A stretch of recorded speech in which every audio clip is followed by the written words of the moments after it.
Hi guys, welcome to the inertia education. Okay, आज जो हम पढ़ने जाने वाले हैं वो है इलेक्ट्रोस्टैटिक्स। वो क्या है? इलेक्ट्रोस्टैटिक्स मतलब कि विद्युत भार का स्थिर स्टडी। ओके, मतलब कि जब विद्युत भार खड़ा रहता है ओके तब उसकी स्टडी क्या है। ओके, तो इन द फर्स्ट लेक्चर हम जो पढ़ने वाले हैं वो क्या है कि जैसे अगर विद्युत भार चार्ज होता है ओके वो दो तीन तरीके से बिहेव करता है। ओके, जब पहले क्या होता है? स्टैटिक।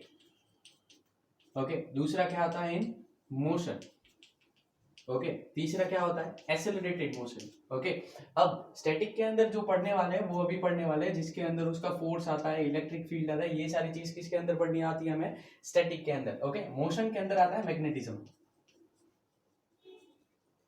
ओके, और इसके अंदर एक्सेलरेटेड मोशन के अंदर आता है इलेक्ट्रोमैग्नेटिक वेव्स। ओके, ये तीन चीजें इसके अंदर आती है। हमें जो अभी पढ़ना है वो क्या है? ये जब भी चार्ज खड़ा रहता है तो उसके पास दो चीज होती है उसकी, एक उसका फोर्स जनरेटेड होता है और दूसरा क्या होता है? उसका इलेक्ट्रिक फील्ड। हालांकि इलेक्ट्रिक फील्ड फोर्स का ही एक अलग पार्ट है, ठीक है। तो जब मोशन में होता है तो मैग्नेटिज्म जनरेट करता है। हालांकि पूरी की पूरी जो बात है वो इलेक्ट्रोमैग्नेटिज्म की है। जब भी चार्ज रहता है, फिजिक्स के अंदर गंगा जो बहती है वो ऊंधी बहती है, ठीक है। तो सबसे पहले आपको जो पढ़ाया जाता है वो सबसे आखिरी में फाइंड आउट हुआ होता है, ऐसी सिचुएशन रहती है।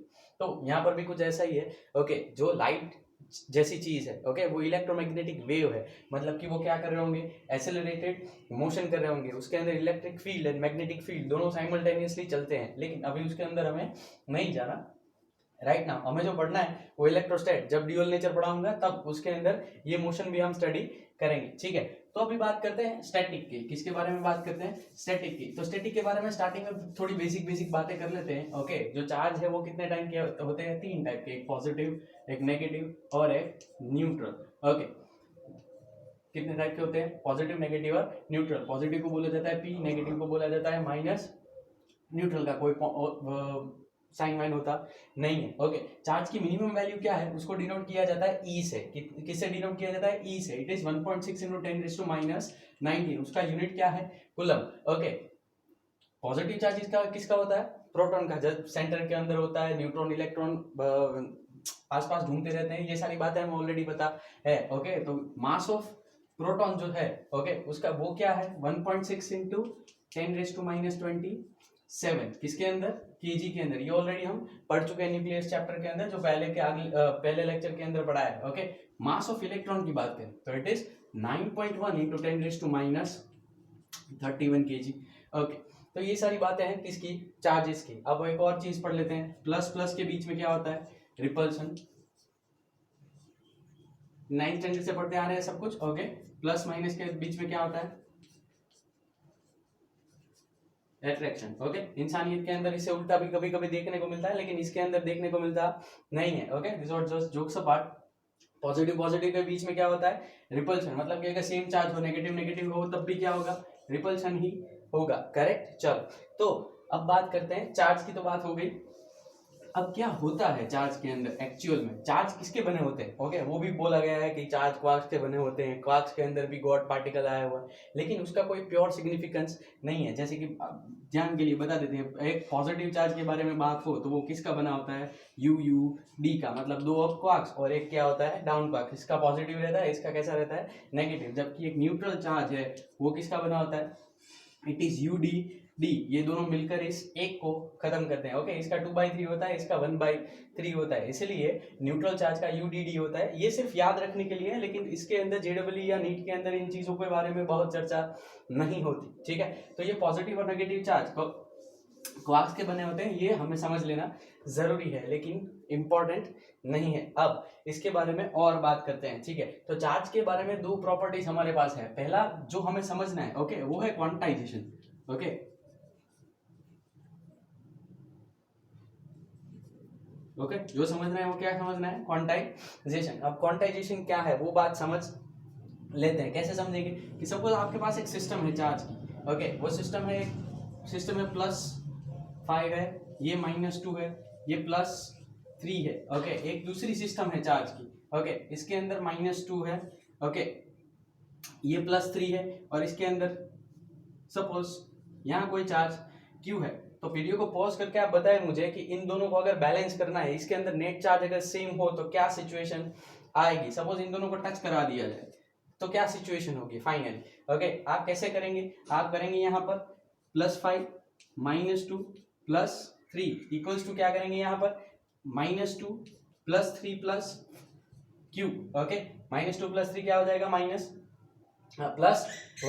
सामने के जाएगा तो -1 -2 -1 -3 कट, तो q इज इक्वल टू क्या आंसर आएगा आपके पास 5। ओके, कैसे किया आपने। Okay, it is the simplest format of the quantization, it is denoted by q is equals to n e।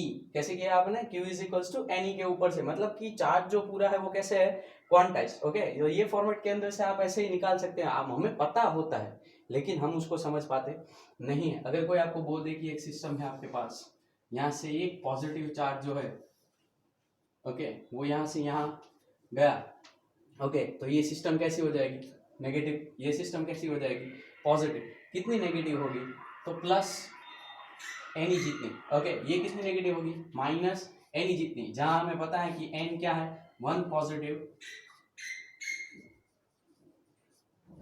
Integer. Okay,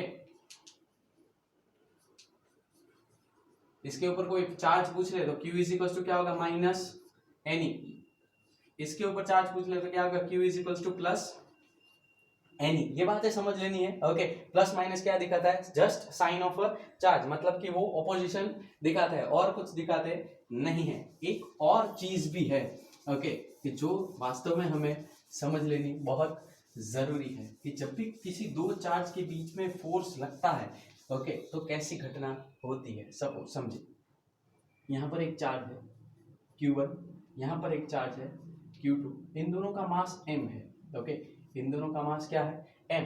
तो जब फोर्स लगता है, दोनों पॉजिटिव इंटीजर पॉजिटिव चार्ज है, तो फोर्स कहाँ कौन कौन सी डायरेक्शन में पॉजिटिव पॉजिटिव है, मतलब क्या होगा वहां पर रिपल्शन रहेगा। ओके, इस फोर्स को नाम दे देते हैं, ये 1 है ये 2 है तो F1 2। ओके, इसको नाम दे देते हैं F2 1। तो आप सोच सकते हैं कि यार हमें देखने को मिलता है कि इन दोनों का मैग्नीट्यूड कैसा होगा, सेम ही होगा। ओके, क्योंकि दोनों में सेम एक्सेलरेशन जनरेट हुआ होगा, फोर्स सेम है, मास सेम है, तो एक्सेलरेशन भी कैसा जनरेट हुआ होगा same. It is from F is equals to ma। Okay, तो यहाँ पर हम लिख सकते हैं F1 2 इज इक्वल्स टू क्या लिख सकते हैं F2 1, मतलब कि दोनों का फोर्स का मैग्नीट्यूड क्या आया सेम। ओके, आप दोनों देखो डायरेक्शन कैसी है ऑपोजिट। ओके, तो equal in magnitude and opposite in direction. आप अगर ध्यान से देखें तो ये स्टेटमेंट है न्यूटन्स थर्ड लॉ का। किसका स्टेटमेंट है ये, न्यूटन्स थर्ड लॉ का। अगर न्यूटन थर्ड लॉ यहाँ पर अप्लाई होता है तो जाहिर सी बात है कि Newton first and second law भी यहाँ अप्लाई होने चाहिए, और न्यूटन फर्स्ट और सेकंड लॉ को अगर हमें अप्लाई करना है तो मास भी एक मेन मेजर क्वांटिटी के लेयर्स में आना चाहिए। इसलिए जब भी बात होती है तो F1 2 इज इक्वल टू क्या होता है यहाँ पर F2 1। तो अगर बात करें तो दो मेन क्वांटिटी चाहिए हमारे पास, एक Q आया और एक क्या आया M। ओके, तो इन दोनों का एक रेशियो लिया गया है जिसको बोलते हैं Q बाई M। इसको बोला जाता है गायरोमैग्नेटिक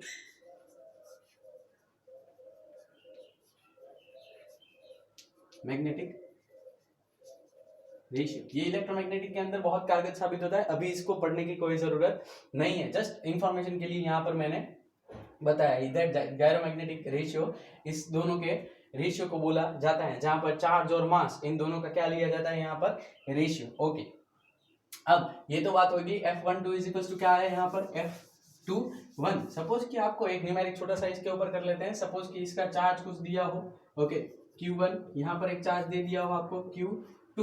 ओके, आपको बोल दिया जाए कि इसका मास है 2 kg।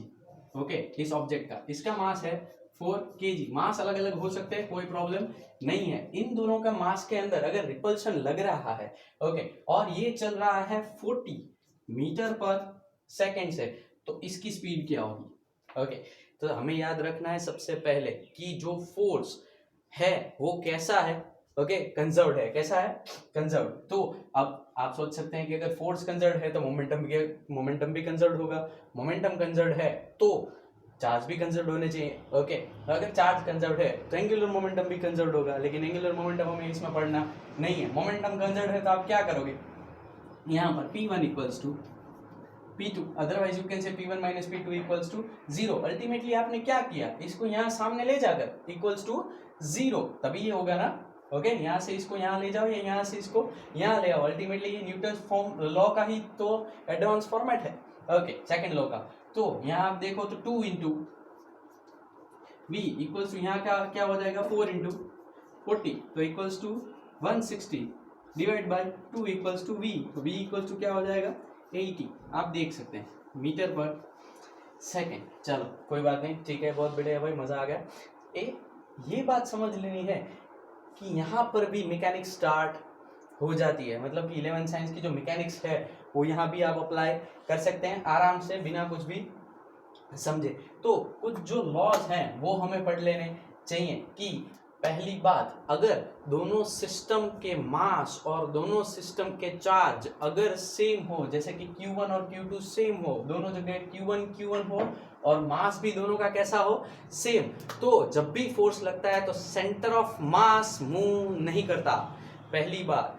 दूसरी बात, आप उसके ऊपर से मोमेंटम भी फाइंड आउट कर सकते हैं, अगर उसके ऊपर फोर्स लग रहा है तो दोनों का मोमेंटम भी कैसा रहता होगा सेम। अगर मोमेंटम सेम रहता है तो सेंटर ऑफ मास हमेशा मूव करेगा नहीं। अगर आपको ये बोल दे कि कोई सेंटर ऑफ मास कैसे मूव कर सकता है तो आपके पास ये फॉर्मूला आराम से है, m1x1 plus m2 x2 equals to 0। अगर आपको कोई बोल दे कि ये जो है वो 50 मीटर्स तक अभी तक फंसा हुआ है तो ये कितना खिंचेगा, तो आप इसी फॉर्मेट के अंदर आप लगाकर आप बात कर सकते हैं। यहाँ पर आंसर जो आपका आएगा वो कैसा आएगा, माइनस आएगा, बिकॉज डायरेक्शन इज ऑपोजिट। सीधी सी बात है, तो ये 80 मीटर पर सेकंड कैसे किस में आएगा, माइनस के अंदर। इसी के अंदर m1x1 और m2x2 को भी आप ऐसे ही ले सकते हैं क्योंकि आंसर कैसा आता है आपका माइनस। चलो ठीक है, तो ये बात समझ में आ गई, मतलब कि अगर फोर्स अप्लाई होता है, अगर फोर्स अप्लाई होता है तो दैट इज गुड। अब एक और फोर्स भी है जो यहाँ पर लगता है जिसको बोला जाता है कूलम्ब्स फोर्स।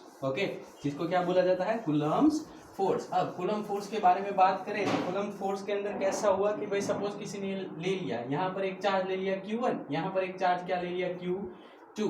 ओके, इस चार्ज को पकड़े रखा, इसको छोड़ दिया। ओके, तो यहाँ पर क्या जनरेट हुआ होगा, ये तो हिल सकता नहीं है, यहाँ पर क्या जनरेट हुआ होगा F21। ओके, उसके बाद क्या किया, फिर वही सी प्रोसेस शुरू की, इस चार्ज को क्या कर लिया, पकड़े रखा और इसको क्या कर लिया, छोड़ लिया। तो यहाँ पर क्या होगा F12, इसके ऊपर जो जनरेट हुआ होगा वो, मतलब कि उन लोगों को पता चला कि ये सपोज ये सारी सिचुएशन जो है वो क्या कर रही थी, the F is directly proportional to Q1। Okay, दूसरी बात क्या पता चली उनको, F is directly proportional to Q2। तीसरी बात क्या पता चली उनको कि जब भी जितना भी डिस्टेंस रहता है उसके स्क्वायर फॉर्मेट में, तो F is directly proportional to 1/r²। तो उन्होंने क्या बोल दिया, F is directly proportional to Q1 Q2/r²।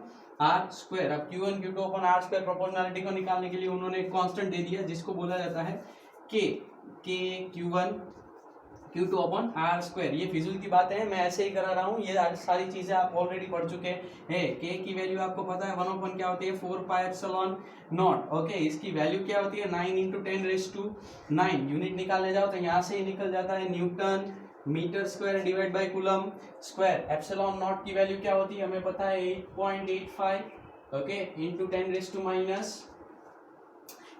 Okay, ε0 की यूनिट क्या होगी आप बताइए मुझे, इसके अंदर से ε0 की यूनिट अगर आपको निकालनी हो तो यहाँ पर 4πε, इसको यहाँ देने दो, इसको कहाँ आने दो, यहाँ पर, तो it will be coulomb per metre square newton square. Correct. Okay, तो यही सिचुएशन यहाँ पर भी बनी रहेगी, इन दोनों की यूनिट्स आपको आराम से पता होनी चाहिए। ठीक है, तो ये जो वैल्यूज इसने इसके अंदर से निकाली, इसकी और एक भी चीज है दैट अगर इसको कोई मीडियम के अंदर रख दे, ठीक है, अगर इसको क्या रख दे कोई मीडियम के अंदर, तो ये मीडियम के डाइलेक्ट्रिक का kth पार्ट का हो जाता है। ठीक है, तो मतलब कि F मीडियम इक्वल्स टू क्या हो जाता है F/K। ठीक है, ये बेसिक पार्ट है, ये आपको याद रख लेना है। कहाँ, क्यों, क्योंकि F is equals to K is equals to क्या होता है, इट इज ε/ε0।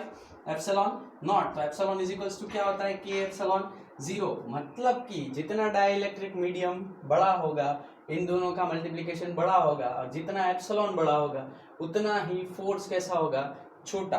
ठीक है, तो ये कितने पार्ट का हो जाता है, kth पार्ट का।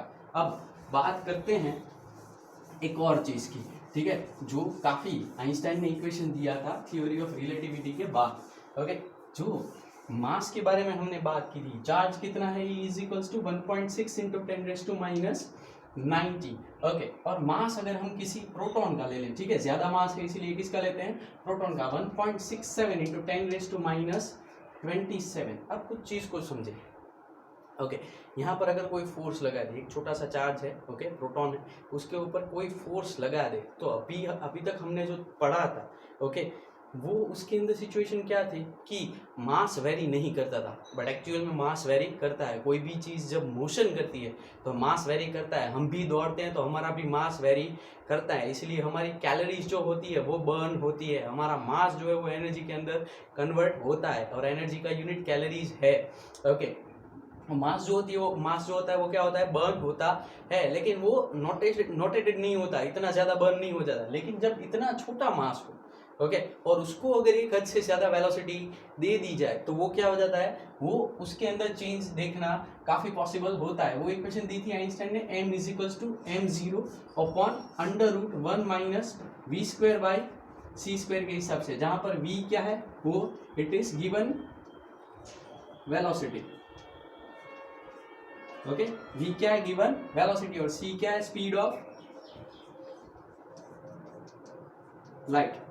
ओके, जिसकी वैल्यू है 3 इंटू 10⁻⁸ मीटर पर सेकेंड। अब तक जिस चीज के बारे में हमने मैकेनिक्स के अंदर बात की है, ओके, उसके अंदर क्या रहता था कि ये जो v जो है वो इसके कंपेयर में बहुत छोटा रहता था, हम 30, 40, 50 लेते थे, जबकि इसकी कंपैरिजन क्या है, 3 इंटू 10⁸ मीटर पर सेकेंड। अब सिचुएशन क्या रहती है, सोचिए जरा।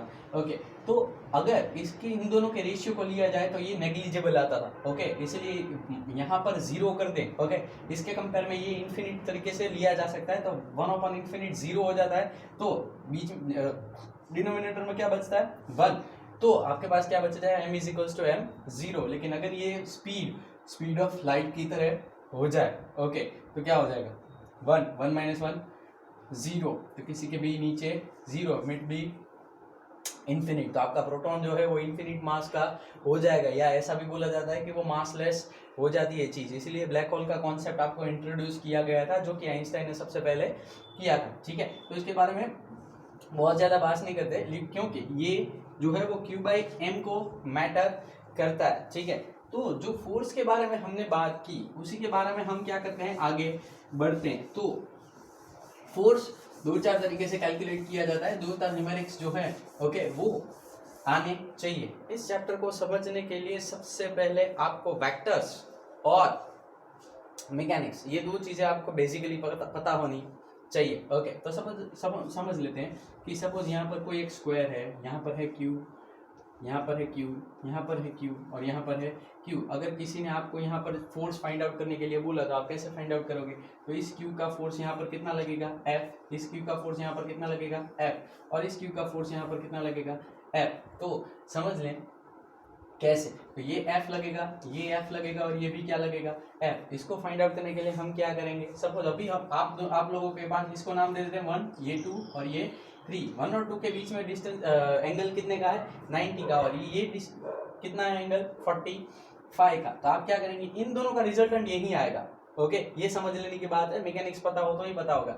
इन दोनों का रिजल्टेंट क्या आएगा, 2 के एग्जैक्टली ऊपर, तो सीधा इसका रिजल्टेंट फाइंड आउट करके इसके अंदर क्या करना है हमें, ऐड, तो इसका रिजल्टेंट क्या आएगा, it is f dash is equals to क्या आएगा, √f1² plus f2² plus 2f1 f2 cos 90 क्या हो जाएगा, 0, तो आंसर क्या आएगा, √2f, ओके। तो यहाँ पर क्या होगा, हमारे पास total final answer f double dash is equals to क्या आएगा, ये एक अकेला f प्लस √2f। तो आपका आंसर क्या बचा, f कॉमन निकालो, 1 प्लस √2। ये सारी बेसिक बातें हैं जो आपको समझ लेनी चाहिए। ऐसे बहुत सारे एग्जांपल्स हैं कि एक ट्राइंगल ले लो, ओके, ये तीनों की साइड L है, ओके, तो ये एंगल आपके 60 होंगे कंपलसरी, ओके। इसके ऊपर चार्ज ले लो Q, ये चार्ज ले लो Q, ये चार्ज भी ले लो -Q ले लो सपोज, ओके। तो यहाँ एक फोर्स ऐसा लगेगा, ओके, अट्रैक्टिव टाइप का फोर्स है, तो ऊपर से ये यहाँ लगेगा, एक अट्रैक्टिव टाइप का फोर्स यहाँ लगेगा, तो रिजल्टेंट कहाँ आएगा, ऐसे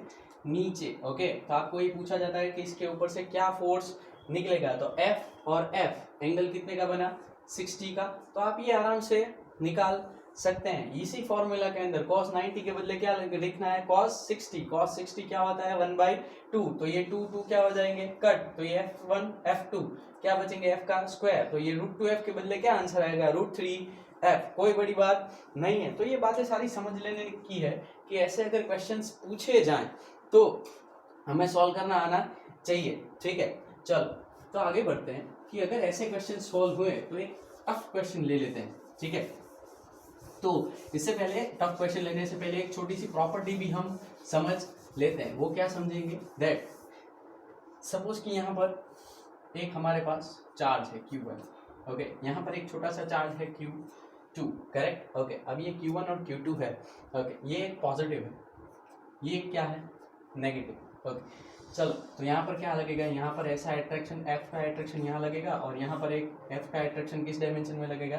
यहाँ पर लगेगा। सपोज यहाँ पर एक चार्ज फिर से आ गया -Q2 जितना ही, ओके, कितना आ गया -Q2 जितना ही चार्ज यहाँ पर आ गया, तो फिर से इन दोनों की लाइन ऑफ एक्शन के ऊपर एक फोर्स लगेगा। ठीक है, लगेगा, कंपल्सरी लगेगा, लेकिन क्या कैसे लगेगा, ऐसे। इस फोर्स से इसके ऊपर कोई इफेक्ट होगा ना, कोई इफेक्ट इसके ऊपर रहेगा नहीं। क्यों, because this force is free from this force, okay. ये कैसा है, इससे बिल्कुल फ्री।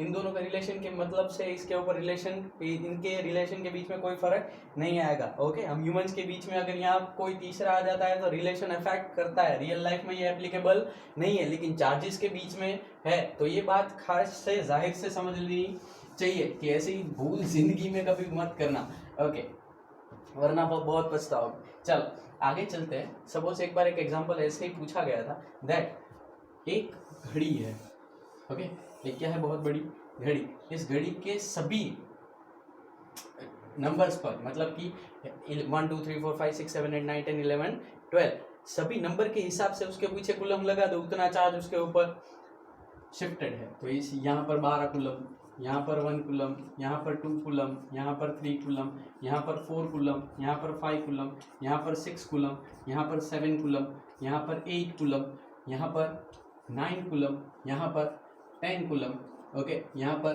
11 कूलम। तो इसको सॉल्व अपने हिसाब से आप करके देखो, वीडियो को पॉज कर लो, वरना मैं तो सिखाने वाला हूँ। ठीक है, अगर ट्राई हो तो अपने हिसाब से सॉल्व करो, अदरवाइज उसका सॉल्यूशन देखें, ओके। क्या करना है यहाँ पर, आराम से अगर आप देखें तो आप सभी लाइन ऑफ एक्शन को एक दूसरे के साथ अटैच कर सकते हैं। ठीक है, अब लाइन ऑफ एक्शन को अटैच करने के बारे में मैं आपको फ्री बॉडी डायग्राम के बारे में बात करता हूँ। तो आप सोचे कि यहाँ पर नेट फोर्स जो बचेगा, ओके, वो कैसे बचेगा, सभी पॉजिटिव है, ओके, तो इन दोनों का डिफरेंस हमें लेना होता है। तो सपोज 12 और 6, तो यहाँ पर एक सेंटर पॉइंट ले लेते हैं जो कि यहाँ पर है, जहाँ फोर्स हमें फाइंड आउट करना है। तो यहाँ पर एक है जो यहाँ पर कितना लगेगा 6, ओके, यहाँ पर नेट चार्ज कितना बचा 6, मतलब इस 6 के बदले आप देखें तो ये इसको फोर्स 6 के वाले को फोर्स 6 वाले के फोर्स को मैं क्या बोल देता हूँ F। तो आप यहाँ भी देखें 11 - 5 कितने बचेंगे 6, तो उसका भी फोर्स क्या होगा F। यहाँ पर भी आप देखें 10 - 4 कितने होंगे 6, तो ये भी एक F बचा। यहाँ पर भी कितने बचा F, यहाँ पर भी आप देखें कितना बचा F, और यहाँ पर भी आप देखें कितना बचा F। ऊपर कोई फोर्स बचेगा नहीं। अब आप दूसरी बात समझे, ओके, तो यहाँ पर ये टोटल एंगल हमारे पास बचे होंगे। अगर हॉरिजॉन्टल से मेजर करें तो ये एंगल कितना बचेगा, हमारे पास टोटल एंगल है कितना है 360। 360 डिवाइड बाय अगर हम 12 करें तो हमारे पास कितना बचेगा 30, ओके, तो ये एंगल हो जाएगा 30, ये भी 30, ओके, ये कितना हो जाएगा 60, तो ये भी कितना हो जाएगा 60, करेक्ट। तो आप देखें तो इन दोनों के वर्टिकल कंपोनेंट, मतलब कि इसका कंपोनेंट जो यहाँ और इसका कंपोनेंट जो यहाँ, वो आमने सामने कट। इन दोनों के कंपोनेंट जो हॉरिजॉन्टल में आएंगे वो तो ऐड होंगे, और इन दोनों के भी हॉरिजॉन्टल कंपोनेंट क्या होंगे ऐड होंगे, लेकिन इन दोनों के भी वर्टिकल कंपोनेंट क्या होंगे आमने सामने कट। तो बस अब कुछ करना नहीं है, इनके जितने हॉरिजॉन्टल कंपोनेंट आते हैं उसको क्या कर दो ऐड। तो देखो इन दोनों के हॉरिजॉन्टल कंपोनेंट को मैं ऐड करता हूं, तो सबसे पहले उसको नाम दे देता हूं मैं F1। कितने फोर्स हैं 2, तो F1 इज इक्वल्स टू क्या होगा 2 × F cos 60 कितना होता है 1/2, तो 2 इंटू एफ इंटू कितना हो जाएगा 1/2, इट विल बी एफ। तो F1 मुझे एफ मिला, इसको इन दोनों के फोर्स को मैं बोलता हूं F2, तो F2 कितना मिलेगा F2 is equals to again कितने फोर्स हैं 2, तो 2 into F into cos 30, correct. तो cos 30 इज इक्वल्स टू √3/2, तो 2 इंटू एफ इंटू क्या हो जाएगा √3/2, तो अगेन 2 कैंसिल, तो इट विल बी √3f, और ये हॉरिजॉन्टल के अंदर अकेला f तो बचा ही। तो इन तीनों का टोटल मुझे किस में मिलेगा हॉरिजॉन्टल में, तो इन तीनों का total f plus √3f plus तो f horizontal is equals to क्या होगा f plus √3f plus f, तो क्या बचा हमारे पास f प्लस f 2f, तो f को कॉमन निकालो तो 2 प्लस √3 हॉरिजॉन्टल है इसीलिए क्या बचेगा i कैरेट, और f वर्टिकल बोलो तो f vertical is equals to क्या होगा सिर्फ f। अगर आपको कोई टोटल मैग्नीट्यूड पूछ ले, ठीक है, तो इसका स्क्वायर प्लस इसका स्क्वायर, करेक्ट, ये तो हमें बात समझ में आती है। इसका स्क्वायर करने जाओगे एफ स्क्वायर, इसका अगेन एफ स्क्वायर, कॉमन निकाल लो और कोई बड़ी बात नहीं है। अगर कॉमन निकालो तो क्या बचेगा आपके पास √f square 1 plus 2 plus √3 square, ऐसी सिचुएशन आएंगी। इसको जैसे ही सोल्व करोगे आपको टोटल मैग्नीट्यूड ऑफ फोर्स यहाँ पर मिल जाएगा, ठीक है। तो ये तो सारी बात हो गई फोर्स के अकॉर्डिंग, ठीक है। तो फोर्स के बारे में हमने 2-3 चीजें आराम से पढ़ी। फोर्स को अगर समझना है तो सबसे पहले कौन सी चीजें फ्री होनी चाहिए, मैकेनिक्स आता होना चाहिए, और दूसरा क्या होना चाहिए वेक्टर। इसके अंदर वेक्टर ही यूज किया ना, और कोई बड़ी चीज यूज की नहीं है, ठीक है। तो आज के लिए लेक्चर के अंदर इतना ही। ओके, नेक्स्ट लेक्चर के अंदर हम पढ़ेंगे इलेक्ट्रिक फील्ड के बारे में। इलेक्ट्रिक फील्ड क्या होता है, इलेक्ट्रिक फ्लक्स क्या होता है, और डाइपोल क्या होता है, ठीक है। और थर्ड लेक्चर के अंदर हम जो पढ़ेंगे वो गॉस लॉ है, और गॉस लॉ के बारे में, एप्लीकेशंस के बारे में आराम से पढ़ेंगे। Till then take care and bye bye.